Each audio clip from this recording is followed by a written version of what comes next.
हाँ अब चालू हो गया सर। चालू हो गया। ओम सहना ववतु सहनौ भुनक्तु सह वीर्यं करवावहै तेजस्विनावधीतमस्तु मा विद्विषावहै। ओम शांति शांति शांति। येन धौता गिरः पुंसाम् विमलैः शब्दवारिभिः तमश्चाज्ञानजं भिन्नम् तस्मै पाणिनये नमः। वाक्यकारमुवरुरुचिं भाष्यकारं पतञ्जलिं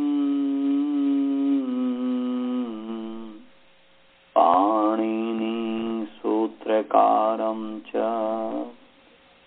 प्रणतोऽस्मि मुनित्रयम्। चलिए जी, आप सभी का प्रथमावृत्ति पाठ में स्वागत है। परमपिता परमेश्वर सर्वव्यापक जो ब्रह्म है, सर्वज्ञ जो ब्रह्म है, ओमनिशिएंट जो ब्रह्म है, उसकी कृपा से हम अभी पाठ प्रारंभ कर रहे हैं।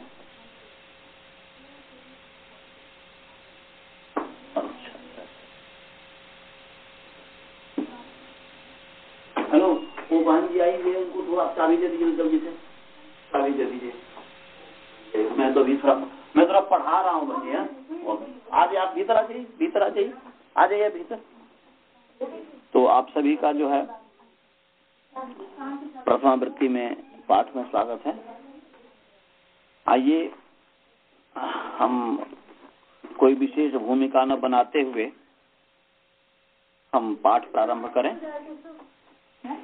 आज बहुत ही गंभीर विषय है, क्योंकि पिछले बार भी यही चला था। इसको समझना जरूरी है। स्थिति भाग है और उससे ज्ञान प्रातिपदिकात के अधिकार में जो है सौ समोर्छष्टाभ्याम गेभ्याम कसिभ्याम सुख, ये जो है प्रत्यय हुआ, प्रत्यय की उत्पत्ति हुई।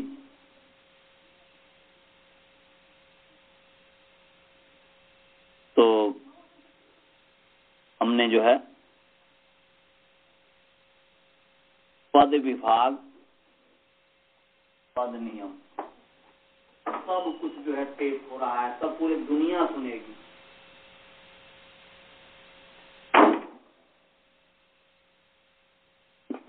तो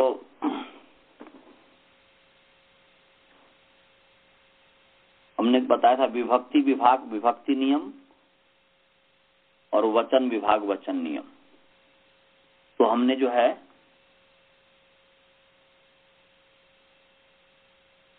विभक्ति विभाग कर दिया था, और विभक्ति नियम में जो है प्रथमा विभक्ति लाना है। उसके लिए प्रातिपदिकार्थ लिंग परिमाण वचन मात्रे प्रथमा।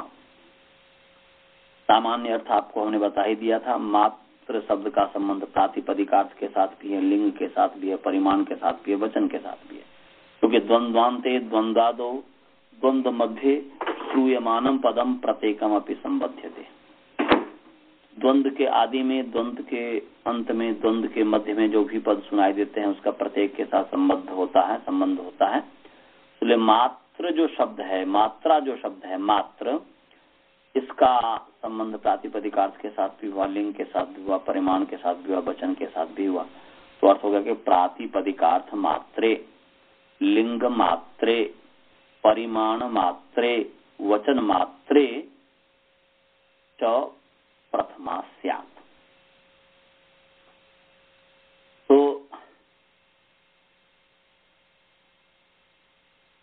प्रथमा विभक्ति उससे हुई, तो यहाँ पर प्रातिपदिकार्थ क्या है इसको समझना बहुत ही जरूरी है। प्रातिपदिक कस्य अर्थ प्रातिपदिकार्थ, प्रातिपदिक किसका नाम है आप तो समझते ही हैं कि अर्थवत धातु प्रत्यय प्रातिपदिकम कृत्य समासास्त्र। अर्थवान जो धातु भिन्न प्रत्यय भिन्न प्रत्यांत भिन्न जो शब्द है, अर्थवान जो शब्द है उसका नाम प्रातिपदिक है, और अर्थवान जो कृदंत और तद्धितांत और समास है उसका नाम प्रातिपदिक है। परंतु उस प्रातिपदिक का अर्थ क्या है इस पर हमने बताया था कि प्रातिपदिक के 5 अर्थ हैं। कोई भी हम शब्द बोलते हैं, कोई भी यदि पद का उच्चारण करते हैं, किसी भी प्रातिपदिक का उच्चारण करते हैं तो हमें क्या क्या ज्ञान होता है। मैंने समझाने का कोशिश किया था पिछले बार। यदि हम गौ कहते हैं तो गौ से 5 चीज का बोध होता है। एक तो सत्ता का बोध होता है, गौ की सत्ता है का बोध होता है, जिसको प्रवृत्ति निमित्त कह देते हैं।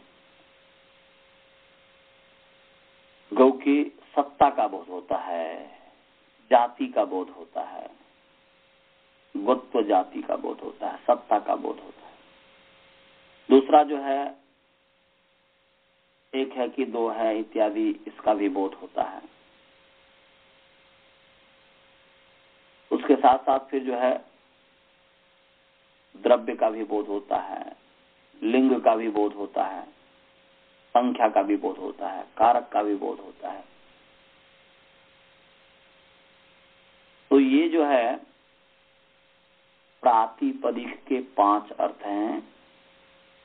प्रवृत्ति निमित्त या सत्ता, द्रव्य, लिंग, संख्या, कारक, इतना हमने आपको बताया था। तो अब इस पर प्रश्न ये है कि जब प्रातिपदिक का अर्थ द्रव्य भी है, प्रातिपदिक का अर्थ लिंग भी है, प्रातिपदिक का अर्थ संख्या भी है, प्रातिपदिक का अर्थ कारक भी है, प्रातिपदिक का जब ये अर्थ है तो यहाँ पर अलग से लिंग, संख्या, माने प्रातिपदिकार्थ लिंग परिमाण वचन, लिंग परिमाण वचन, ये अलग से जो लिंग परिमाण वचन जो कहा सो क्यों कहा, कहने की आवश्यकता ही नहीं, क्योंकि प्रातिपदिकार्थ में प्रथमा विभक्ति होती है। प्रातिपदिक के अर्थ मात्र में प्रथमा विभक्ति होती है, प्रातिपदिक के अर्थ में प्रथमा होती है। तो प्रातिपदिक के अर्थ में तो प्रातिपदिक का अर्थ लिंग भी है, प्रातिपदिक का अर्थ वचन भी है, संख्या भी है, प्रातिपदिक का अर्थ कारक भी है, प्रातिपदिक का अर्थ परिमाण भी है। माने परिमाण जो द्रव्य है, द्रव्य जब भी हम कोई देखते तो उसका परिमाण जो है ये इतना लंबा इतना चौड़ा, ये जो परिमाण है वह भी है। उस जब सब प्रातिपदिक का अर्थ है तो यहाँ पर लिंग इत्यादि ग्रहण क्यों किया। प्रश्न समझ गए जी आप लोग? जब तक प्रश्न नहीं समझेंगे तब तक नहीं समझ में आएगा जी। गुरुकुलवासी, गुरुकुल के विद्यार्थीगण जब समझ गए प्रश्न, भाई जी आप प्रश्न समझे? हाँ,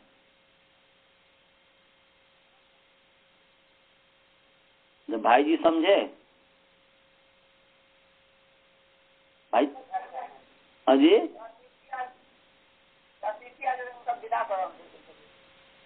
अच्छा अच्छा, माने और माने आप विद्यार्थी श्रवण और क्या बोलते हैं मनीष, किसी ने नहीं समझा? बोलो जल्दी से बोलो तो फिर समझाएंगे। अजी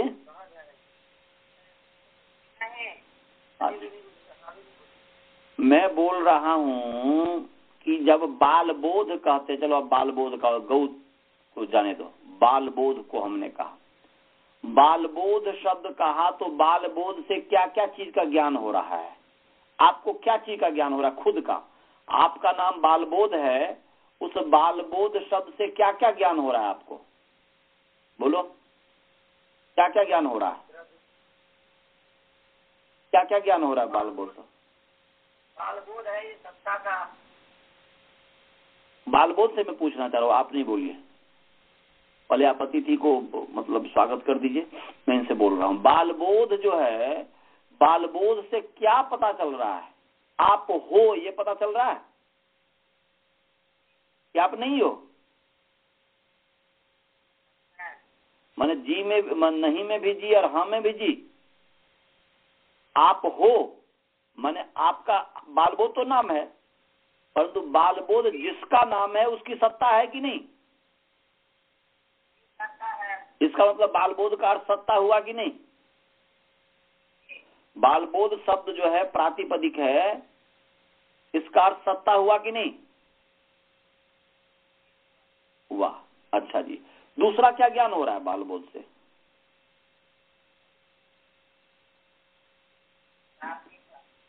जाति, वो वही हो गया। बालबोध कोई जाति हुआ क्या? बालबोध तो एक है।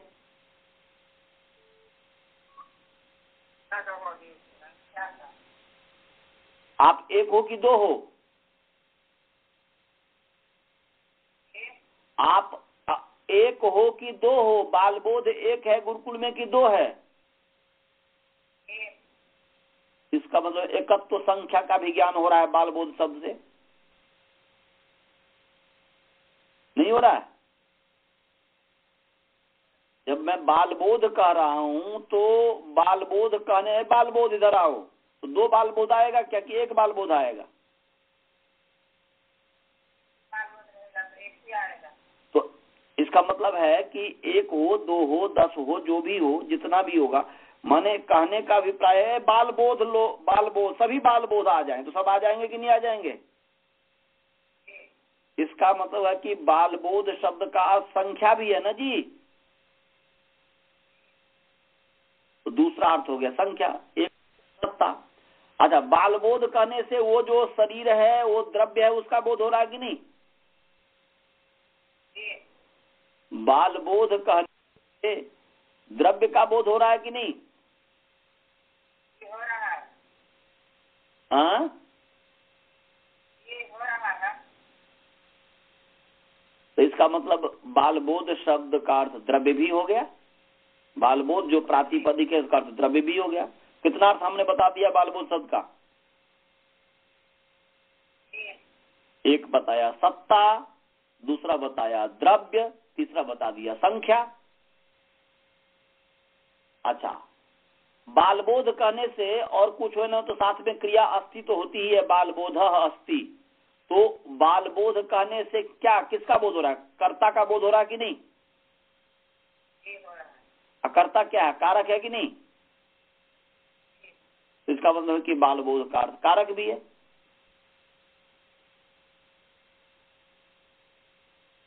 अच्छा, बालबोध कहने से बोध हो रहा है कि ये लड़का है कि लड़की? लड़का का बोध हो रहा है। इसका मतलब है कि बालबोध शब्द का अर्थ लिंग भी है ना? तो बालबोध शब्द के कितने अर्थ हो गए? कौन कौन से? हाँ हाँ हाँ, संख्या। तो सत्ता, द्रव्य, लिंग, संख्या, कारक, ये 5 प्रातिपदिक के अर्थ हैं। बालबोध जो प्रातिपदिक है, इसके कितने अर्थ है जी? ऐसे ही श्रवण शब्द, श्रवण प्रातिपदिक के भी, ऐसे मनीष प्रातिपदिक के, ऐसे नित्यानंद प्रातिपदिक, ऐसे ही जो भी इस दुनिया में नाम है, अर्थवान जो शब्द है वो प्रातिपदिक है। धातु भिन्न, प्रत्यय भिन्न, प्रत्यांत भिन्न और कृदंत तद्धितांत समास, तो ये प्रातिपदिक है। तो अब बताओ, अब समझ में आया कि नहीं कि प्रातिपदिक के 5 अर्थ हैं? तो जब कहेंगे प्रातिपदिक के अर्थ में प्रथमा हो, तो उसमें लिंग आया कि नहीं? आया। उसमें द्रव्य आया कि नहीं? उसमें संख्या आया कि नहीं? तो जब उसमें लिंग आ गया, उसमें जब द्रव्य आ गया, उसमें जब संख्या आ गया, तो यहाँ पर भगवान पाणिनि जी ने जो अलग से लिंग पढ़ा और परिमाण पढ़ा और संख्या पढ़ना चाहिए। तो प्रातिपदिक अर्थ में ही आ गया ना जी। प्रातिपदिक के ही अर्थ लिंग भी है, प्रातिपदिक के ही अर्थ परिमाण भी है, और प्रातिपदिक के अर्थ जो है वचन भी है। जब ही हम बालबोध कहेंगे तो बालबोध से पता चल जाएगा कि ये इतना मोटा है, इतना लंबा चौड़ा, इतना बड़ा शरीर है। ये परिमाण अर्थ हुआ कि नहीं? इस परिमाण से युक्त बालबोध है, एकत्व से युक्त बालबोध है, पुंस जो पुंलिंग है, पुंस से युक्त बालबोध है।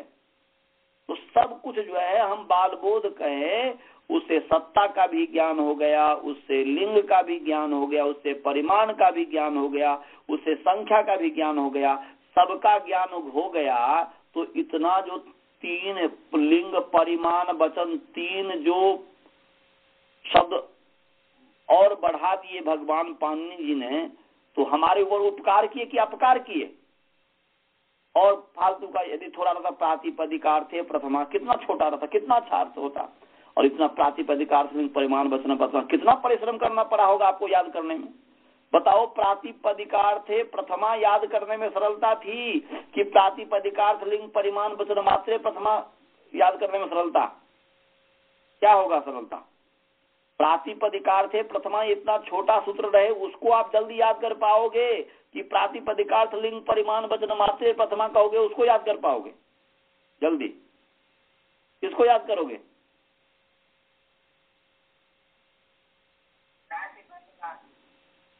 यदि मैं सूत्र, हाँ क्या चीज नहीं समझ में? अरे प्रातिपदिक 2 सूत्र, एक सूत्र तो ये है प्रातिपदिकार्थ लिंग परिमाण वचन मात्र प्रथमा, दूसरा सूत्र मैं बना दे रहा हूँ प्रातिपदिकार्थ प्रथमा। इसमें से छोटा कौन है? तो आपको सहूलियत कौन सा सूत्र याद करने में होगा? मैं जो कहूंगा प्रातिपदिकार्थ प्रथमा, वो याद रहे होने में सरलता होगी कि वो जो इतना बड़ा भगवान पाणिनि जी ने बनाया, ये याद करने में सरलता होगी आपको? कौन सा सरल होगा? तो इसका मतलब प्रातिपदिकार्थ का ही अर्थ लिंग भी है, प्रातिपदिकार्थ जो है परिमाण भी है, प्रातिपदिकार्थ वचन भी है। तो लिंग परिमाण वचन ये फालतू पढ़ दिए ना भगवान पाणिनि जी ने। प्रश्न समझे कि नहीं? फालतू नहीं पढ़े हैं, आपको समझाने के लिए कह रहा हूं। प्रश्न समझे कि नहीं? क्या प्रश्न समझे? क्या प्रश्न आप समझा आपने? लिंग और परिमाण वचन क्यों है? क्यों है? क्योंकि वो तो प्रातिपदिक का ही अर्थ है, वो तो प्रातिपदिक का ही अर्थ है। लिंग भी प्रातिपदिक का ही अर्थ है, परिमाण का भी प्रातिपदिक का ही अर्थ है, वचन भी प्रातिपदिक का ही अर्थ। तो क्यों अलग से पढ़ा? समझे?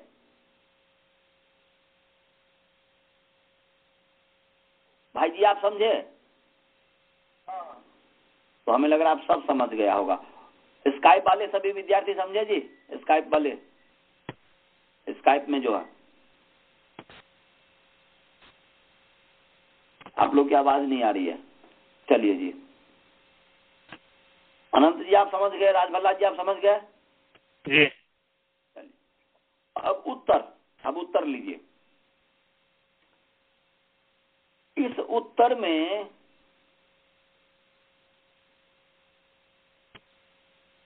भट्टो जी दीक्षित ने बहुत द्रविड़ प्राणायाम किया है, बहुत बड़ा द्रविड़ प्राणायाम किया है।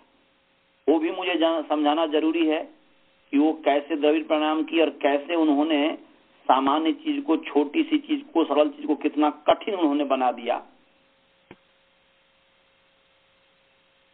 जो कि आप लोग भी जो सिद्धांत कौमुदी पढ़ते होंगे या पढ़े होंगे, मैं पहले भट्टो जी दीक्षित का समझा देता हूं और उसके पश्चात उन्हें भट्टो जी का नहीं, जो मूल है उसको समझा देता हूं, उसके पश्चात तो उसके भी समझाऊंगा और फिर बताऊंगा कि भट्टो जी दीक्षित के पुस्तक पढ़ने से कितनी बड़ी हानि है।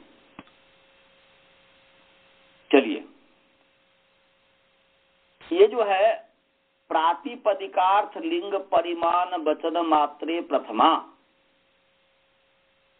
यहां पर भगवान पाणिनि जी को लिंग परिमाण वचन नहीं पढ़ना चाहिए, ये हम कह रहे हैं, परंतु पढ़े हैं।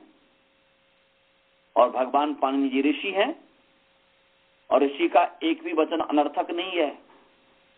एक वचन, उनका जो भी वचन है वो भी अनर्थक नहीं है। वो ऋषि जो होते हैं, ऋषि की बुद्धि में और हमारी बुद्धि में आकाश पाताल का अंतर होता है। केवल बुद्धि विलास के लिए महर्षि पतंजलि जी ने पाणिनि की अष्टाध्यायी की जो व्याख्या की है, और वहां पर जहां पर खंडन मंडन दिखता है, वह खंडन मंडन केवल बुद्धि विलास के लिए है, विद्यार्थी के बुद्धि को विकसित करने मात्र के लिए है। परंतु उनका कभी ये अभिप्राय नहीं है कि वह पाणिनि जी के बातों का खंडन करते हैं, क्योंकि पहले ही उन्होंने कह दिया है। महर्षि पाणिनि जी के संबंध में महर्षि पतंजलि जी का वाक्य है कि जो प्रातः काल ब्रह्म मुहूर्त में अपने मुख को पूर्व की ओर करके पूरे समाधिस्थ हो करके जिसने अष्टाध्याय को लिखा हो, प्रणयन किया हो, उसका एक भी वर्ण कैसे अनर्थक हो सकता है? एक भी अनर्थक नहीं हो सकता। पहले उन्होंने प्रतिज्ञा कर दी है, उसके बाद उस पर विचार करते हैं। जैसे अभी मैं विचार कर रहा हूं, भाई ये क्यों है, ये नहीं होना चाहिए, ये पाणिनि जी ने क्यों पढ़ दिया, इत्यादि इत्यादि। तो ऐसे ही उन्होंने किया, और वो केवल बुद्धि को, विद्यार्थी के बुद्धि को विकसित करने के लिए किया है उन्होंने। तो ध्यान रखिएगा, ये पाणिनि पतंजलि जी भी और कात्यायन जी भी, दोनों ने ये किया है। अब यहां पर आते हैं, यहां पर जब भगवान पाणिनि जी ने लिंग परिमाण वचन मात्रे प्रथमा जब उतने विशेष को जोड़ दिए हैं, इसका मतलब ये है कि भगवान पाणिनि जी के हृदय में कुछ बात है। वो प्रातिपदिकार्थ, ठीक है, प्रातिपदिक के 5 अर्थ हैं, प्रातिपदिक के 5 अर्थ हैं, इसमें महर्षि पाणिनि जी निषेध नहीं कर रहे हैं। वो कह रहे हैं कि ठीक है, एकदम सही बात है। परंतु यहां पर प्रातिपदिकार्थ से, क्योंकि उनका ग्रंथ है ना, उनकी पुस्तक है, और वो प्रातिपदिकार्थ से किसका ग्रहण करना चाहते हैं वो समझना है। तो यहां पर लिंग अधिक पढ़ दिया हुआ है, परिमाण अधिक पढ़ा है, वचन अधिक पढ़ा है, और सब में मात्र जोड़ दिया कि लिंग मात्र में, परिमाण मात्र में, वचन मात्र में प्रथमा होती है। तो यहां पर लिंग मात्र में, परिमाण मात्र में, तो ये जो प्रातिपदिक के जो 5 अर्थ है, उसमें लिंग भी है, परिमाण भी है, वचन भी है। इसका मतलब यह हुआ कि प्रातिपदिक के जो 5 अर्थ हैं, उसमें से वहां पर प्रातिपदिक का अर्थ लिंग नहीं लेना चाहते हैं, वहां पर परिमाण नहीं लेना चाहते हैं, वहां पर वचन नहीं लेना चाहते हैं। 5 जो प्रातिपदिक के अर्थ हैं, उसमें से केवल एक जो अर्थ है सत्ता अर्थ को लेना चाहते हैं। प्रातिपदिक का अर्थ है सत्ता। इसलिए काशिकाकार ने, आप जब काशिका देखेंगे तो वहां पर उन्होंने कहा कि प्रातिपदिकम, प्रातिपदिकार्थ माना है सत्ता, वहां सत्ता अर्थ लिया। ये पता कैसे चलता है? ये भगवान पाणिनि जी के व्यवहार से पता चलता है कि उन्होंने लिंग का भी ग्रहण किया है, वहां पर परिमाण का भी ग्रहण किया है, वचन का भी ग्रहण किया है। तो यहां पर प्रातिपदिकार्थ मात्रे प्रथमा, माने सत्ता मात्र में, प्रातिपदिकार्थ का प्रातिपदिकार्थ जो सत्ता है, उस सत्ता मात्र में प्रथमा होती है। ये कहना चाह रहे हैं। इससे लाभ क्या होगा? महाभाष्यकार ने इस पर सीधे प्रश्न किया है। भगवान पतंजलि जी ने इस सूत्र के ऊपर कहा है प्रातिपदिक ग्रहणम किम अर्थम। भाई यहाँ पर प्रातिपदिकार्थ का जो ग्रहण है, यहाँ प्रातिपदिक का ग्रहण क्यों किया? प्रातिपदिकार्थ जो है, प्रातिपदिकार्थ तो ये सब हो गया, परंतु प्रातिपदिक का ग्रहण क्यों किया? यहाँ पर क्यों यहाँ पर ग्रहण किया? तो उसका उत्तर दे रहे हैं महर्षि पतंजलि जी कि उच्चैः नीचैः इत्यादि जो शब्द है, अव्यय जो है, उसमें भी प्रथमा विभक्ति हो जाए, उच्चैः शब्द से भी सु आ जाए, नीचैः शब्द से भी सु आ जाए, अत्र तत्र कुत्र सर्वत्र इत्यादि जो भी अव्यय है, इतः ततः मने जो भी इतः ततः यत्र तत्र कुत्र सर्वत्र इत्यादि जो शब्द है अव्यय वाला, तो अत्र में तो सप्तमी हो जाएगी, वो सप्तमी का है। परंतु उच्चैः और नीचैः को समझिए कि उच्चैः ये प्रथमार्थ ही है, उच्चैः माने ऊंचा, नीचैः माने नीचा। तो उच्चैः शब्द से भी प्रथमा आ जाए और नीचैः शब्द से भी प्रथमा आ जाए, क्योंकि यदि उच्चैः शब्द से प्रथमा नहीं लाएंगे तो उच्चैः पद नहीं बनेगा, नीचैः पद नहीं बनेगा, अपदम न प्रयुंजित। बिना पद का आप शब्द का प्रयोग कर ही नहीं सकते। जब बिना पद का प्रयोग नहीं कर सकते तो उच्चैः शब्द से सु विभक्ति नहीं लाएंगे, प्रथमा विभक्ति नहीं लाएंगे, तो आप उच्चैः शब्द का प्रयोग नहीं कर सकते। इसलिए पदत्व हो जाए, इसीलिए यहाँ पर जो है उच्चैः नीचैः, इसीलिए यहाँ पर जो है क्या कहते हैं, प्रातिपदिक का ग्रहण किया है। यहाँ पर इसीलिए प्रातिपदिकार्थ का ग्रहण किया। बोल रहे हैं कि यदि यहाँ पर नहीं हम लाएंगे, प्रातिपदिकार्थ का ग्रहण नहीं करेंगे, प्रातिपदिक का ग्रहण नहीं करेंगे, तो क्या हो जाएगा? उससे ये हो जाएगा कि उच्चैः इत्यादि न लिंग है, क्योंकि उसमें न लिंग होता है, न संख्या होता है, न कारक होता है। उच्चैः शब्द में न लिंग है, न संख्या है, न कारक है, कुछ भी नहीं है। तो ये यहाँ पर मात्र शब्द जब मात्रे है, मात्रे प्रातिपदिकार्थ मात्रे, तो ये जो मात्र जो शब्द है, इस मात्र शब्द का जो संबंध होने से क्या हुआ? लिंग संख्या रहित, माने प्रातिपदिकार्थ मात्र, माने लिंग और संख्या से रहित जो प्रातिपदिकार्थ है उसकी बात कर रहा है। क्योंकि उच्चैः नीचैः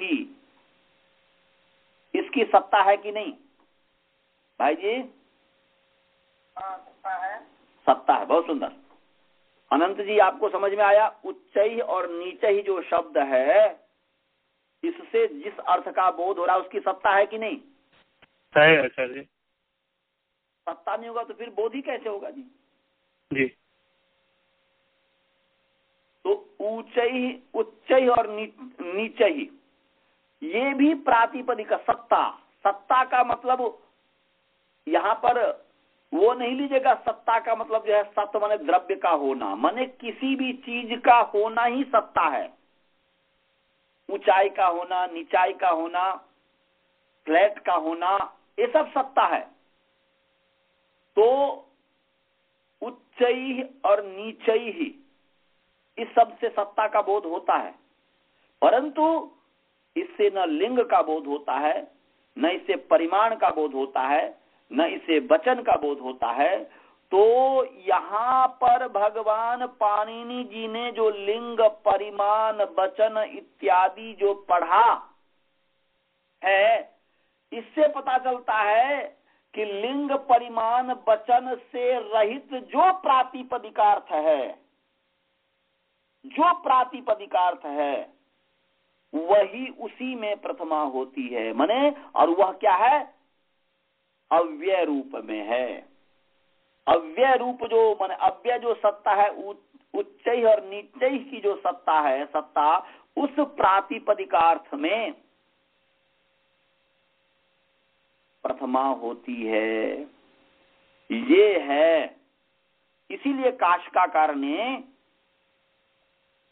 इसका प्रातिपदिकार्थ का सत्ता किया है, परंतु भट्टोजी दीक्षित महाराज ने उस प्रातिपदिकार्थ जो समझाया है और उसमें लिंग अलिंग दोनों का ग्रहण किया, और उससे जो है अलिंग जो उच्च ही नीचे ही इसको भी ग्रहण किया, और जो लिंग जो है उसका माने राम कृष्ण इत्यादि का भी ग्रहण के मतलब ये कहा, ज्ञानम श्री इत्यादि का किया है।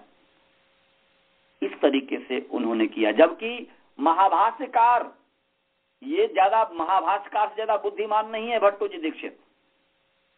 महाभाष्यकार ने प्रातिपदिकार्थ का जो उदाहरण दिया है केवल उच्च ही और नीचे ही का उदाहरण दिया है। हाँ, आगे चर्चा किया, जब आप महाभाष्य पढ़ेंगे तो आपको मैं पढ़ाऊंगा, उसमें प्रश्न किया है, ये करता है कि भाई ये भी प्रातिपदिकार्थ है, लिंग भी प्रातिपदिकार्थ है, परिमाण भी प्रातिपदिकार्थ है इत्यादि की चर्चा करता है। तो यहां पर जो प्रातिपदिकार्थ है वह है सत्ता रूप प्रातिपदिकार्थ है। सभी को समझ में आ गया जी? इसमें भी कोई शंका हो तो पूछे। प्रातिपदिक का मैंने इसलिए किया है कि सत्ता का बोल होता है, मैंने प्रातिपदिकार्थ का ग्रहण यहाँ पर जो किए हैं, प्रातिपदिकार्थ तो 5 है, ये आपको हमने बता दिया। प्रातिपदिक के तो 5 अर्थ हैं कि नहीं? तो प्रातिपदिक के 5 अर्थ हैं, तो प्रश्न हुआ कि जब 5 अर्थ में लिंग भी आ गया, उसी के अंदर में लिंग भी आ गया, उसी के अंदर में परिमाण भी आ गया, उसी के अंदर में वचन भी आ गया, जब सब कुछ उसके अंदर आ गया है तो अलग से लिंग परिमाण वचन ग्रहण क्यों किया? तो अलग से लिंग परिमाण वचन ग्रहण किया है, इससे ये पता चलता है कि लिंग परिमाण वचन से रहित जो प्रातिपदिकार्थ होगा उसमें प्रथमा होगी। तो बताइए, जितने भी है उसमें से ऐसा कौन सा शब्द है जिसका अर्थ जो है तो जो कि लिंग संख्या परिमाण से रहित हो? तो वह अव्यय शब्द ही है, वह अव्यय शब्द ही है। जिस अव्यय शब्द का वह अव्यय माने उच्च ही नीचे जो अव्यय है उसका जो अर्थ है सत्ता, तो वैसा अव्यय ही शब्द है जो प्रातिपदिकार्थ का उदाहरण बन सकता है, दूसरा नहीं बन सकता। इसलिए प्रातिपदिकार्थ का मतलब है सत्ता। प्रातिपदिकार्थ का मतलब यहाँ पर है सत्ता, उस सत्ता की बात कर रहे हैं। हाँ जी, एक प्रश्न है। हाँ बोलिए। मान लीजिए उसमें प्रातिपदिकार्थ सत्ता की है और लिंग परिमाण वचन तो मैंने चर्चा इसमें की, लेकिन तो लिंग परिमाण वचन खाली किए हैं और कारक द्रव्य नहीं की। द्रव्य परिमाण में आ गए ना द्रव्य जी।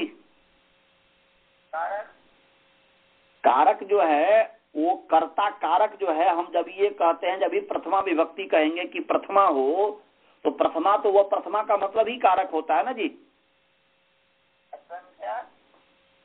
वो 1 है, 2 है, 3 है, उससे जो है जितने भी प्रत्यय है उस प्रत्यय से ही सु जो प्रत्यय करते हैं उस प्रत्यय से संख्या का भी बोध होता है, उस प्रत्यय से जो है कारक का भी बोध होता है। वह उसका द्योतक है, उसको प्रकाशित मात्र, जैसे घर में आपका सामान है और वो अंधकार होने से वह सामान दिख नहीं पाता है और प्रकाश हुआ तो प्रकाश केवल उस सामान को दिखाने मात्र के लिए है। तो ऐसे ही प्रत्यय केवल उस अर्थ को प्रकाशित करता है। राम के साथ जो सु लगा वह राम का ही अर्थ है कर्ता, राम का ही अर्थ है इत्यादि कर्म इत्यादि, परंतु राम के साथ जब सु लग गया तो राम कर्ता अर्थ को बता दिया और राम के साथ अम लगा गया दिया तो रामम जो है ये कर्म अर्थ को बता दिया। तो ये जो है प्रत्यय जो होता है कर्ता संख्या इत्यादि का द्योतक होता है, उसका प्रकाशक होता है। समझ में आ गया? हाँ हाँ, ये सब कुछ है इसमें आ गया, परंतु जितना आया है उस पर तो विचार करें। उस तो प्रातिपदिकार्थ का यहाँ पर है सत्ता। प्रातिपदिकार्थ का क्या अर्थ है जी? सत्ता। तो जो अलिंग वाले जो अलिंग जो शब्द है, क्या जी?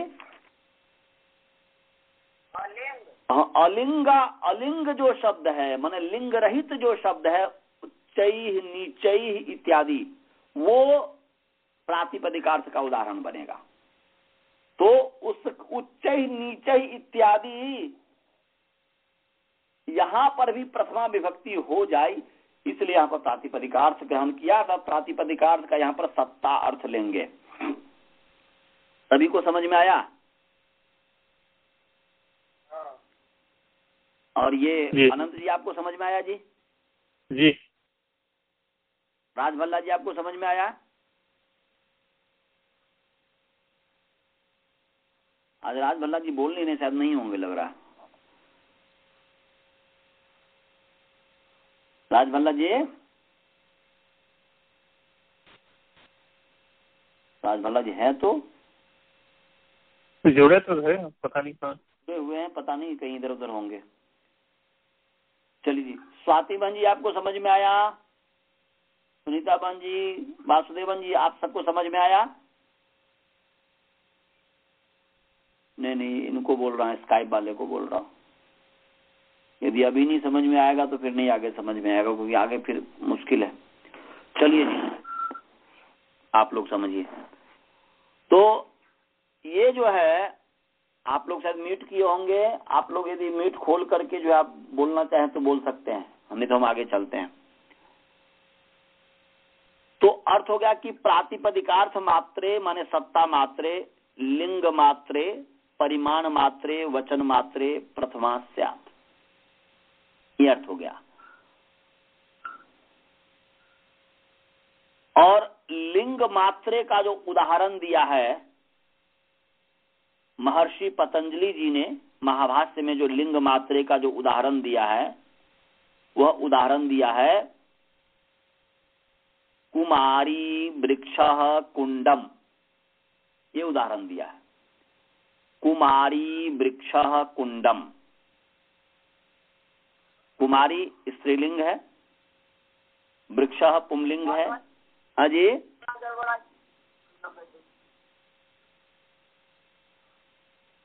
क्या बोल रहे हैं?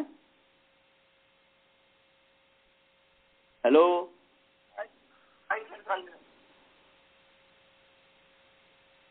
लिंग, यहां पर लिंग का जो उदाहरण बनेगा वह कुमारी वृक्षः कुंडम ये दिया है। और परिमाण का जो है वह द्रोण खारी आढ़कम दिया है महाभाष्य में। और वचन का जो उदाहरण दिया है वो दिया है कि एकः द्वौ बहवः, ये दिया है। ये महाभाष्य का है और इसी का अनुसरण जो है इन्होंने किया है, काचकाकार ने किया है। परंतु जो है भट्टो जी ज्यादा बुद्धिमान हुए, इसलिए वो प्रौढ़ मनोरमा में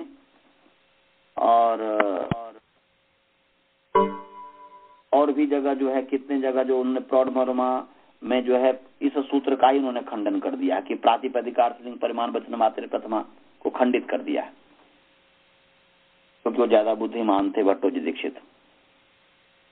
चलिए जी, अब तो भट्टो जी दीक्षित का मतलब समझ लीजिए। भट्टो जी दीक्षित किसको प्रातिपदिकार्थ कहते हैं? ये प्रातिपदिकार्थ जिसको कहते हैं, उस प्रातिपदिक का जो अर्थ करते हैं उसमें कोई संदेह नहीं है, वो ठीक अर्थ करते हैं, अर्थ में कोई ऐसा नहीं है। प्रातिपदिक का जो ये अर्थ करते हैं, बोल रहे हैं कि भाई लिंग प्रातिपदिक के 5 अर्थ है। प्रश्न वही है कि प्रातिपदिक के 5 अर्थ हैं, लिंग परिमाण वचन, ये प्रातिपदिक के 5 अर्थ हैं। सत्ता द्रव्य लिंग संख्या कारक, ये प्रातिपदी के 5 अर्थ हैं, तो ये लिंग इत्यादि उसी के अंतर्गत आ गया, प्रातिपदिक अर्थ के अंतर्गत आ गया। तो ये क्यों ऐसा हुआ? तो कहते हैं कि भाई लिंगाधिक्य, यहां पर प्रातिपदिकार्थ का अर्थ करते हैं भट्टो जी दीक्षित कि नियतोपस्थितिकः प्रातिपदिकार्थ। लिख लीजिए, वो करते हैं नियतोपस्थितिकः प्रातिपदिकार्थः। लिख लीजिए, नियतोपस्थितिकः प्रातिपदिकार्थः। नियतोपस्थितिकः प्रातिपदिकार्थः। नियतोपस्थितिकः प्रातिपदिकार्थः। नियतोपस्थितिकः प्रातिपदिकार्थः। नियतोपस्थितिकः प्रातिपदिकार्थः। लिख लिया?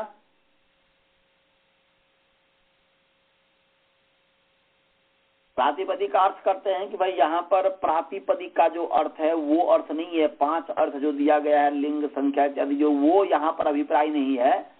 यहाँ पर प्रातिपदिक का मतलब है कि हम जब शब्दों का उच्चारण करते हैं,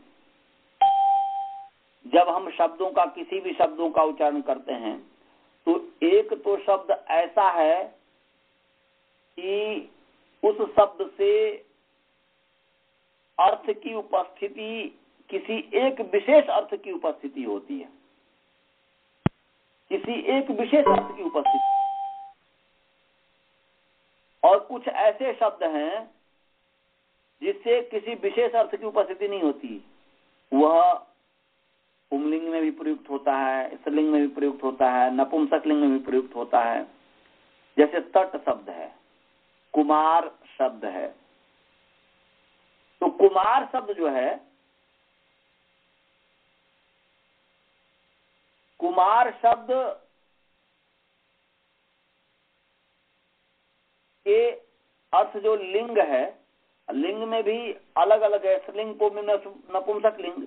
तो एक कुमार शब्द का जो प्रयोग होता है लोग में, वह स्त्रीत्व के बिना ही प्रयोग होता है। कुमार शब्द का प्रयोग स्त्रीत्व के माने कुमार शब्द का प्रयोग स्त्रीत्व के बिना भी प्रयोग होता है। तो इसका मतलब क्या हुआ जी? इसका मतलब ये हुआ कि हम को कुमार शब्द जो कह रहे हैं, इससे निश्चित रूप से किसी एक लिंग का ज्ञान नहीं होता। कुमार शब्द से, कुमार शब्द कुमारी, कुमार और कुमारी, कुमार शब्द जो है वह कुमार शब्द से जब पुरुषत्व को बोध कराना होगा, पुरुष का बोध कराना होगा तो कुमारह बन जाएगा, और जब स्त्रीत्व को बोध कराना होगा तो कुमारी बन जाएगा। कुमार शब्द से गिंप ला करके जो है कुमारी बन जाएगा। तो इसका निश्चित रूप से उपस्थिति नहीं होती है। परंतु हम जब कहते हैं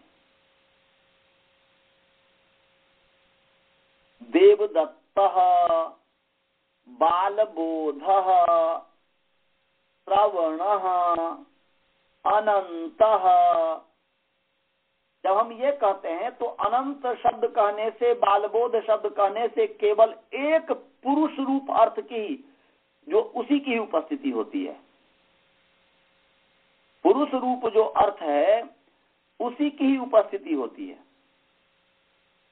उससे भिन्न की उपस्थिति नहीं होती। पुरुष रूप की ही उपस्थिति होती है,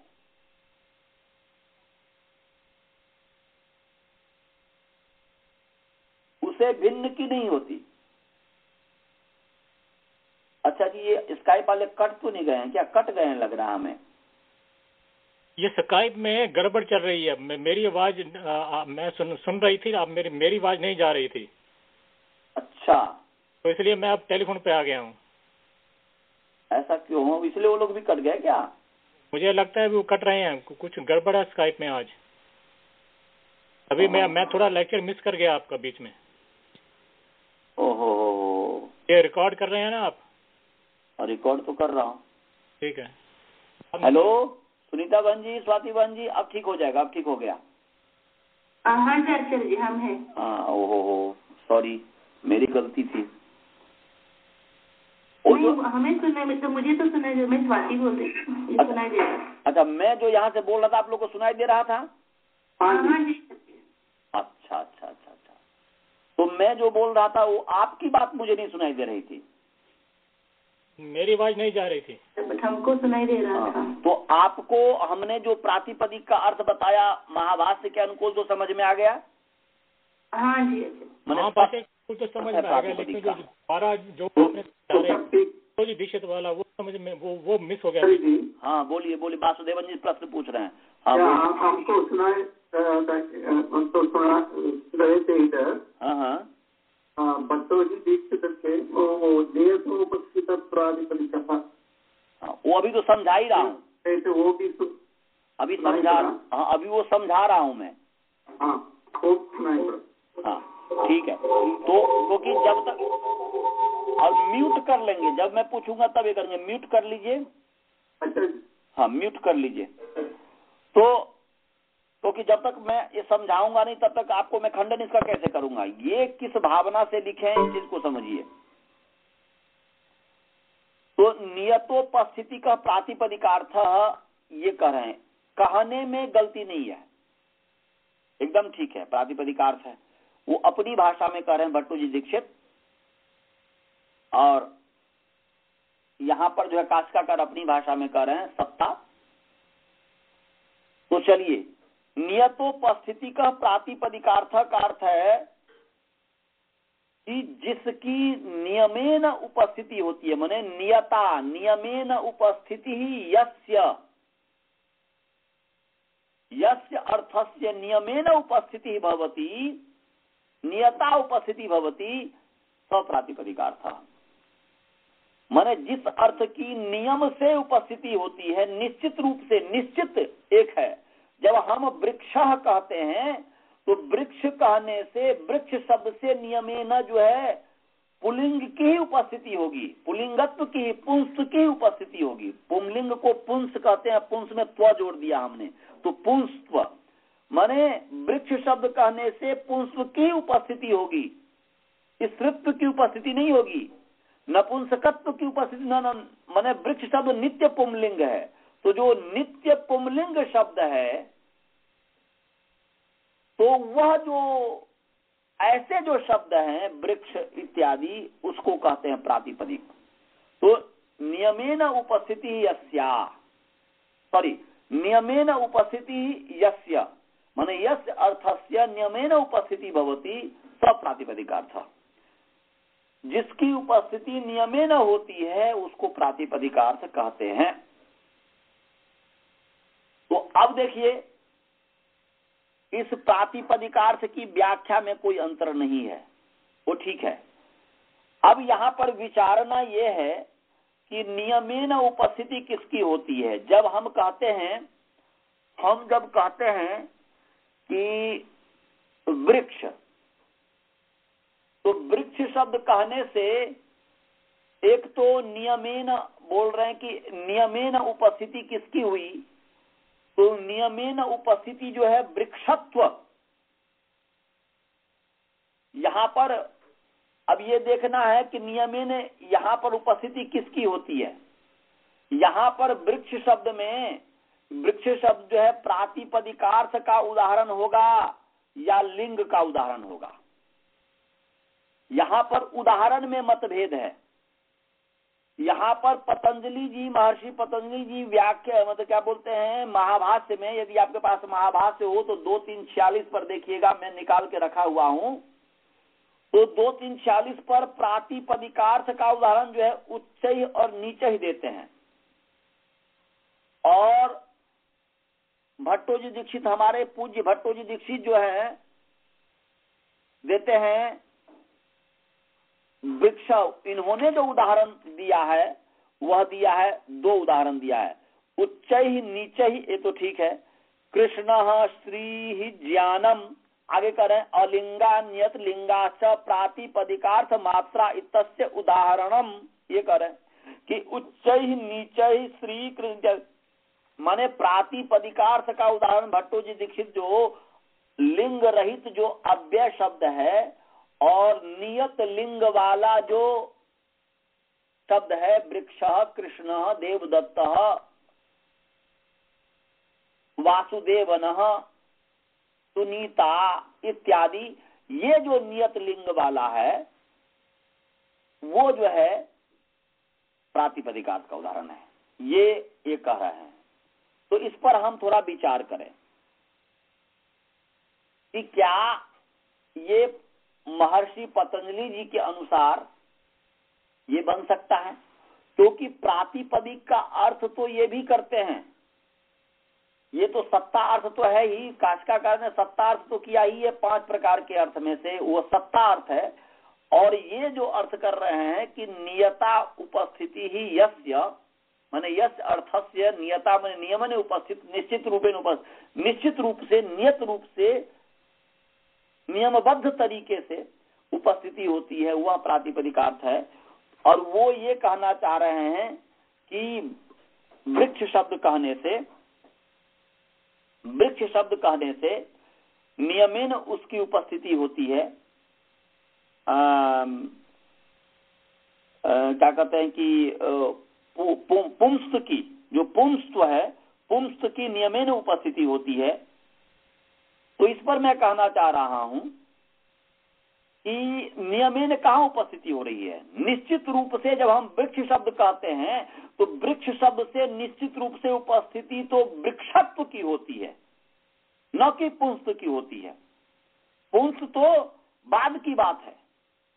वृक्ष शब्द हम जब कहते हैं तो वृक्ष शब्द से पहले तो उपस्थिति हुई सत्ता की, वृक्ष सत्ता की उपस्थिति हुई, और वृक्ष सत्ता की उपस्थिति के साथ साथ जो है फिर उसके बाद जो है लिंग की भी उपस्थिति होती है, उसके बाद जो है संख्या की भी उपस्थिति होती है कि भाई वह एक है, वह पुरुष है, माने क्या बोलते हैं कि वह पुंलिंग है इत्यादि बाद में उपस्थिति होती है। तो नियमेन उपस्थिति तो हुई नहीं। तो हमारे श्रीमान जो है भट्टो जी दीक्षित ने कैसे इसका उदाहरण दे दिया।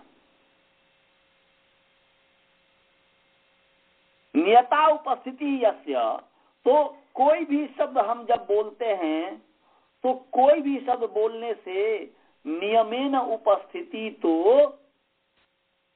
उसकी जो सत्ता है, उसका जो अपना जो अर्थ है, मुख्य जो अर्थ है वह है। वृक्ष कहने से वृक्षत्व की उपस्थिति होती है।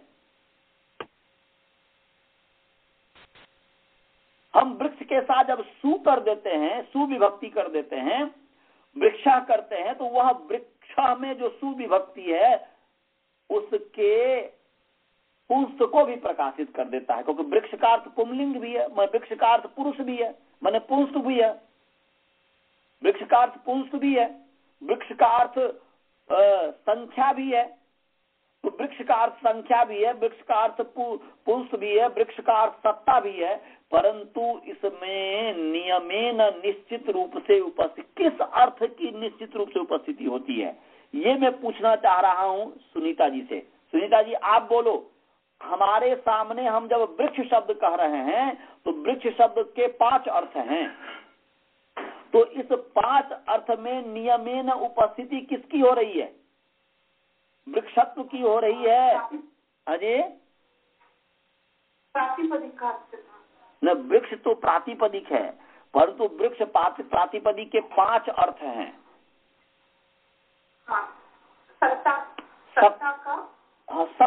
सत्ता की उपस्थिति हो रही है, और सत्ता के साथ साथ जो है, सत्ता के जो साथ साथ जो है पुंस भी है और भी चीज है। इसका मतलब यह हुआ कि वृक्ष शब्द से यहां पर वृक्ष शब्द प्रातिपदिकार्थ का उदाहरण नहीं हो सकता। हमारे दृष्टि में, मेरे दृष्टि में वृक्ष शब्द प्रातिपदिकार्थ का उदाहरण नहीं हो सकता, क्योंकि यहां पर नियमेन उपस्थिति निश्चित बने, यहां पर वृक्ष शब्द कहने से केवल एक ही अर्थ की उपस्थिति नहीं हो रही है, केवल सत्ता अर्थ की। हम थोड़ा इस पर मैं परिष्कार करना चाहता हूं। मैंने नियमेन की नियतोपस्थिति का उसमें घटा रहा था, भट्टो दीक्षित के साथ में मिल गया था, मैं थोड़ा माफी मांगता हूं उसमें। मैं ये कह रहा हूं कि नियतोपस्थिति का प्रातिपदिक अर्थ जो है, का अर्थ है कि निश्चित रूप से जिसकी उपस्थिति हो, नियमेन उपस्थिति जिसकी हो, जिस अर्थ का। तो हम जब वृक्ष शब्द कहते हैं, हम जब उच्च या नीचे ही कहते हैं, तो वहां पर नियमेन उपस्थिति हो रही है, वह सत्ता अर्थ की ही केवल वहां पर उपस्थिति हो रही है। परंतु हम वृक्ष शब्द जब कहते हैं तो वृक्ष शब्द से सत्ता अर्थ की भी उपस्थिति हो रही है, वृक्ष शब्द से जो है क्या बोलते हैं, पुंस की भी उपस्थिति हो रही है, वृक्ष शब्द कहने से जो है एकत्व की भी उपस्थिति हो रही है, माने संख्या की भी उपस्थिति हो रही है। वृक्ष शब्द कहे तो उस परिमाण की भी उपस्थिति हो रही है। तो निश्चित कहाँ है? तो निश्चित न होने के कारण ये प्रातिपदिकार्थ बन ही नहीं सकता। ये जो है वृक्ष उदाहरण प्रातिपदिकार्थ का बन ही नहीं सकता। यहाँ पर मैंने भट्टो जी दीक्षित ने जो उदाहरण दिया है कि कृष्ण श्री ज्ञानम जो उदाहरण जो दिया है, ये बन ही नहीं सकता। ये कृष्ण श्री ज्ञानम जो है लिंग का उदाहरण होना चाहिए, न कि इसका जो अनियत लिंगा नियत लिंगा की जो बात कह रहे हैं। और इसी पर माने इस पर बिना विचार किए, जैसे हम विचार कर रहे हैं, इस पर बिना विचार किए बस आंख मूंद करके भट्टो जी दीक्षित को हम प्रमाणिक मान करके, उसी को प्रमाणिक मान करके उस पर कोई विचार नहीं करना चाहते, और उसी को हम बहुत गंभीर बनाना चाहते कि वो बहुत गंभीर है। ये तो हास्यास्पद बात है। अब पता है आपको, एक आश्चर्य की बात मैं कहता हूं। यहां पर महर्षि पतंजलि जी उदाहरण में दे रहे हैं, लिंग के उदाहरण में दे रहे हैं कुमारी, वृक्ष और कुंडम, तीन इन्होंने उदाहरण दिया है। महाभाष्य में देख लेना आप कि कुमारी के लिए तो ठीक है, समझ में आया। कुमार जो है यहां पर जब हम जिसका लिंग निश्चित नहीं है, यहां पर कुमार शब्द जो है, हम जब कुमार शब्द कहने से यहाँ पर निश्चित रूप से नहीं, यहाँ पर कुमार शब्द हम कहते हैं तो कुमार शब्द से यहाँ पर क्या कहें, स्त्रीत्व के बिना भी कुमार शब्द का प्रयोग होता है। स्त्रीत्व के हम जब स्त्रीलिंग माने इसका लिंग नियत नहीं है, ये अतः कुमार शब्द का पुंलिंग में भी प्रयोग होता है, कुमार शब्द का जो स्त्रीलिंग में भी प्रयोग होता है। तो ये निश्चित लिंग नहीं है, नियमेन इसकी उपस्थिति नहीं है। कि ऐसा नहीं जैसे भट्टो जी दीक्षित कहते हैं कि हमने वृक्ष कहा और वृक्ष शब्द से केवल पुंलिंग अर्थ की उपस्थिति होती है, इस तरीके से कुमार शब्द कहने से केवल पुंलिंग अर्थ की उपस्थिति नहीं होती है। वह स्त्रीत्व को भी कुमारी शब्द माने स्त्रीत्व को भी बोध कराता है, क्योंकि कुमार शब्द से गीत करेंगे स्त्रीलिंग में हो जाएगा, कुमार शब्द से जो है सुख माने क्या बोलते हैं ये करेंगे तो कुमार पुंलिंग में हो जाएगा। तो इसका नियत लिंग नहीं है। तो नियत लिंग नहीं होने के कारण नियतोपस्थिति का प्रातिपदिकार्थ नियमेन इस अर्थ की उपस्थिति पुंलिंगत्व अर्थ पुंस की उपस्थिति नहीं हो रही है। यहाँ पर कुमार शब्द कहने से जो है स्त्रीत्व कुमारी की भी उपस्थिति हो जाएगी, और कुमार जो पूर्व वह है उसकी भी उपस्थिति हो जाएगी। तो वो तो ठीक है, स्त्रीत्व के बिना भी कुमार शब्द का जो है प्रयोग स्त्रीत्व के बिना होने से कुमारी में स्त्रीत्व जो है प्रातिपदिकार्थ, कुमार में जो स्त्रीत्व है, कुमारी में जो स्त्रीत्व है, कुमारी शब्द स्त्रीत्व का जो बोध हो रहा है, स्त्रीलिंग का जो बोध हो रहा है, वह प्रातिपदिकार्थ नहीं है, क्योंकि नियतोपस्थिति वाली नहीं है। ये नियतोपस्थितिक नहीं है, ये नियमेन उपस्थिति नहीं होती है, वो ठीक है। परंतु वृक्ष और कुंडम, अब वृक्ष और कुंडम जो है इस पर विचार कीजिए।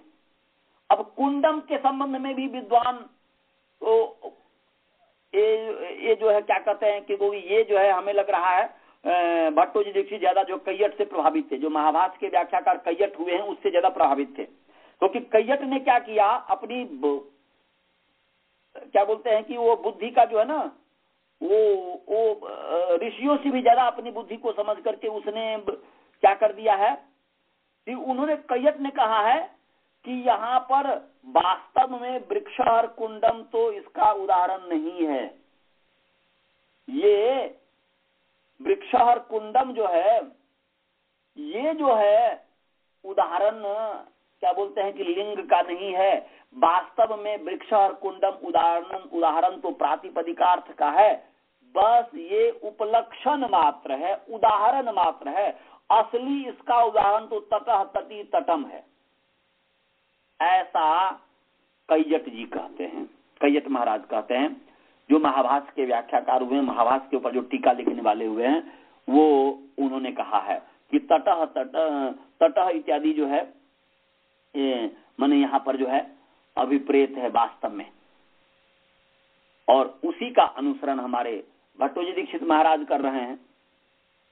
परंतु यदि यहाँ पर अब मैं ये कहना चाह रहा हूं, कैयट जी ने जो महाभाष्य की जब व्याख्या कर रहे हैं तो वहां पर कैयट जी ने जो ऐसी बात कही है, उन्होंने कहा है कि ये दोनों वृक्ष और कुंडम दोनों जो है पुंस नपुंसक के उपलक्षण के लिए है, कि अर्थात जो वृक्ष पुंलिंग है, कुंडम नपुंसक लिंग है, इसका मतलब ये हुआ, ये उदाहरण मात्र, इसका मतलब है ऐसा शब्द जो पुंलिंग स्त्रीलिंग दोनों में हो, और उपलक्षण तो नपुंसक लिंग भी ले लो, ऐसा शब्द जो पुंलिंग स्त्रीलिंग नपुंसक लिंग तीनों में हो, वो जो है इसका उदाहरण है। वृक्ष कुंडम इसका उदाहरण नहीं है। क्या ये पेट में बातें पच रही है अनंत जी? पहले मैं बोल रहा हूं समझ में आ रहा है? जी सर जी। क्या ये बात पच रहा है? ये यहाँ पर भगवान पतंजलि जी ने वृक्ष और कुंडम उदाहरण दिया लिंग मात्र का जी, और कैयट कह रहे हैं, और कैयट के अनुयायी जो है भट्टोजी दीक्षित कह रहे हैं कि ये वृक्ष कुंडम वास्तव में लिंग का उदाहरण नहीं है, ये प्रातिपदिक का उदाहरण है, प्रातिपदिकार्थ का उदाहरण है। यहाँ तो महर्षि पतंजलि जी ने वृक्ष कुंडम का जो उदाहरण दिया है वह तो उपलक्षणार्थ है, उदाहरणार्थ है। क्या उदाहरण है कि यहाँ पर वृक्ष पुंलिंग दे करके और कुंडम नपुंसक लिंग दे करके ये बताना चाह रहे हैं कि ये लिंग का उदाहरण वह बनेगा जो स्त्रीलिंग पुंलिंग नपुंसक लिंग में जो शब्द तीनों लिंगों में चलता हो, तीनों लिंगों में जिसका प्रयोग होता हो, वो इसका उदाहरण है। यदि ऐसा तात्पर्य जो निकाल रहे हैं भट्टोजी दीक्षित, और ऐसा तात्पर्य जो है क्या बोलते हैं कि कैयट जी ने निकाला, तो क्या महर्षि पतंजलि जी सीधे यहाँ पर तटह तटी तटम कर दे तो कोई हानि थी? यहाँ पर वृक्ष उदाहरण दिया और कुंडम उदाहरण दिया, इससे दूसरी चीज ही है, यहाँ पर ये नहीं है। ये मैं जहां तक समझता हूं, मैं जहां तक इसको समझा हूं, और आज भी इस पर हमने जो बहुत विचारा है, सारा दिन जो विचार में लगा दिया, 3 बजे से मैं इसी को पढ़ रहा हूं, इसी पर चिंतन कर रहा हूं, और तो जो मेरे मस्तिष्क में समझ में आया 3 बजे से लेकर के अभी तक, वो मैं आपको बता रहा हूं कि मुझे जो समझ में आया, ये समझ में आया कि नियतोपस्थिति का प्रातिपदिकार्थ, नियमेन जिसकी उपस्थिति होती है वह प्रातिपदिकार्थ है। इससे सत्ता मात्र की ही केवल, जो जिसका केवल सत्ता अर्थ हो, परंतु जिसका सत्ता भी अर्थ हो, लिंग भी अर्थ हो, परिमाण भी अर्थ हो, वो यहाँ पर प्रातिपदिकार्थ नहीं है।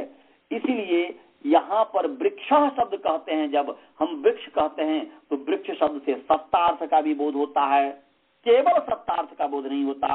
वृक्ष शब्द कहने से पुंलिंग का भी बोध होता है, वृक्ष शब्द कहने से जो है एकत्व का भी बोध होता है, वृक्ष कहने से परिमाण का भी बोध होता है, अनेक का। इसका निश्चित नहीं है कि बस केवल पुंलिंग ही है, ये केवल यह एक ही है, इस केवल एक निश्चित अर्थ का बोध नहीं होता है, अनिश्चित अर्थ का बोध हो रहा है। वृक्ष शब्द कहे तो वृक्षत्व का भी बोध हो रहा है, वृक्ष शब्द कहे हमने तो वहां पर जो है क्या बोलते हैं पुंस का भी बोध हो रहा है, वृक्ष शब्द हमने कहा तो एकत्व का भी बोध हो रहा है, वृक्ष शब्द हमने कहा तो परिमाण जो है उसका, वृक्ष का जो अर्थ वो जो सामने दिख रहा है वो परिमाण, उसका भी बोध हो रहा है।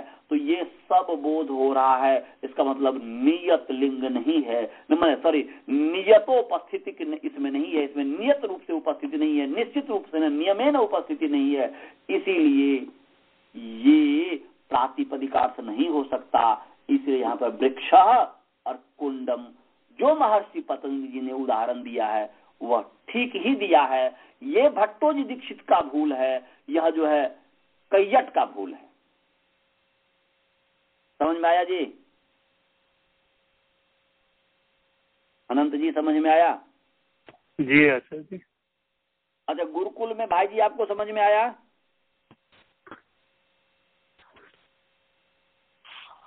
हाँ, ओहो, ये तो सब गड़बड़ हो गया।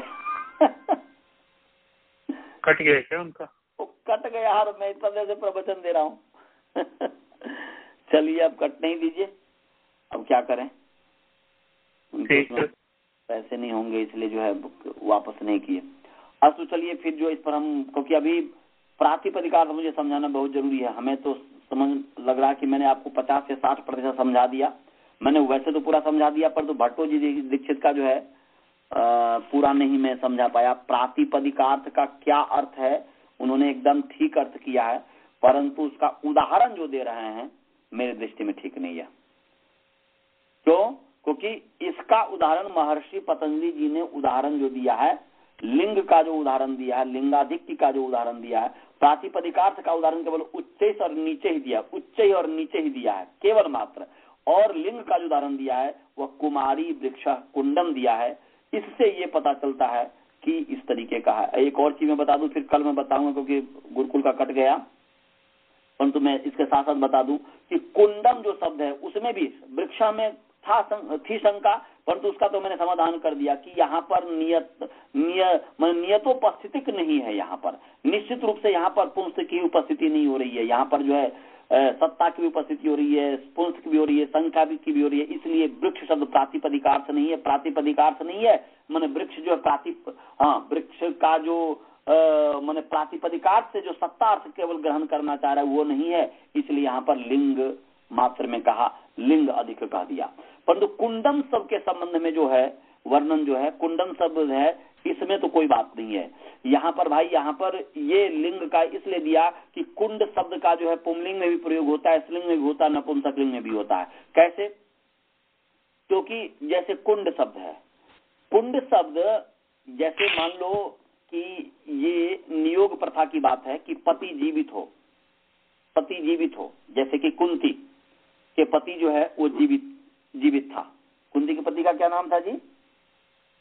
पांडु। हाँ, पांडु। तो वो जीवित था।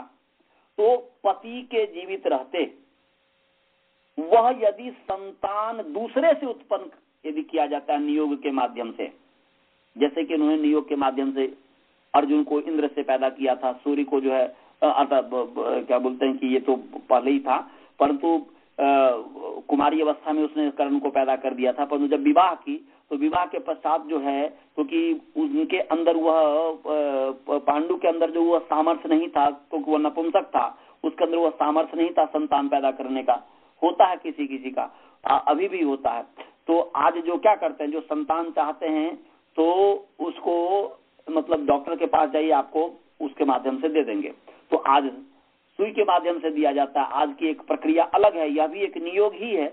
आज की प्रक्रिया अलग है, उस समय की प्रक्रिया अलग थी। और आज का भी जो मनोविज्ञान है वह यही बताता है कि मनोविज्ञान एक दो शरीर के संबंध से जो बच्चे के ऊपर प्रभाव पड़ता है वह सुई के माध्यम से, वो आर्टिफिशियल के माध्यम से होता है। उस तरीके से बच्चा का विकास नहीं हो पाता है। तो धीरे धीरे, तो पहले जो नियोग प्रथा थी तो उस नियोग प्रथा में कुंती जो अलग अलग सहदेवी थे, सब संतान को जो पैदा किया अलग अलग से पैदा किया। तो जब पति के जीवित रहते हुए जब अन्य से संतान की उत्पत्ति की जाती है तो उस पुत्र का नाम हो जाता है कुंड। उस पुत्र को, वैसा पुत्र को कहते हैं संस्कृत भाषा में कुंड। तो कुंड वो पुंलिंग कहा जाएगा। और कुंड जब जल का आधार, जल जिसमें डाला जाता है उस जल का आधार होगा तो नपुंसकलिंग कुंडम बन जाएगा। तो यहाँ पर नियमेन उपस्थिति नहीं है, इसीलिए यह भी प्रातिपदिकार्थ का उदाहरण नहीं बन सकता। और वृक्षत्व की बात जहां तक थी, तो वृक्षत्व में जो है वह बता ही दिया कि ये भी जो है मेरी दृष्टि में, क्योंकि इस पर जो मैं व्याख्याकार का भी मैंने व्याख्या पढ़ा, और उसके पश्चात फिर जो है सीधे मैं भगवान पतंजलि जी के हृदय में घुसने का प्रयास किया कि यहाँ पर भगवान पतंजलि ने वृक्षा क्यों उदाहरण दिया, जबकि भट्टोजी दीक्षित यहाँ पर वृक्षा उदाहरण माने स्त्री इत्यादि उदाहरण जो है प्रातिपदिका का देते हैं, तो यहाँ पर ये ऐसा क्यों दिया। तो फिर मैं जो समझा, मानो कि मैंने महर्षि पतंजलि जी से बातचीत किया, क्योंकि मैं ऋषि से विरुद्ध नहीं जा सकता, तो ऋषि से विरुद्ध न जाने के कारण मैंने पतंजलि जी से जो बातचीत किया, मन ही मन मानो की बातचीत किया, तो ये हमें यही समझ में आया कि जो मैंने आपको बताया।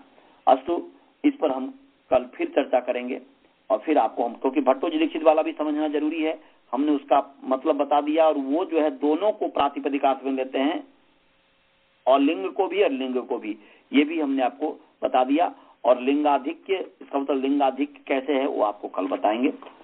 तो अब यहीं पर मैं शांति पाठ करता हूँ। किसी को भी कुछ पूछना हो तो पूछ सकते हैं। कुछ पूछना है? किसी को कुछ पूछना है कि मंत्र पाठ करें? मंत्र पाठ करिए, कल पूछेंगे। अच्छा, चलिए जी, मंत्र पाठ। ओम पूर्णमदः पूर्णमिदं पूर्णात् पूर्णमुदच्यते पूर्णस्य पूर्णमादाय पूर्णमेवावशिष्यते। ओम शांति शांति शांति।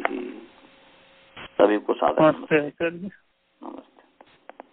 नमस्ते।